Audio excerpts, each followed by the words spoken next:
Hello po, mamamas ko po. Mamamas ko po kami sa inyo.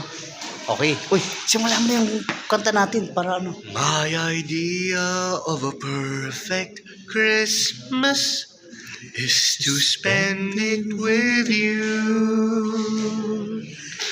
in a party or dinner for two. Ang tangkad-tangkad talaga dito, nakatingala ako. Anywhere would do. Celebrating the Yuletide season always lights up our life.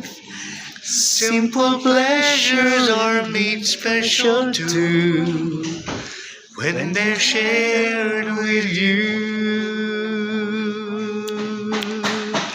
Looking through someone's photographs, faces and friends, we're all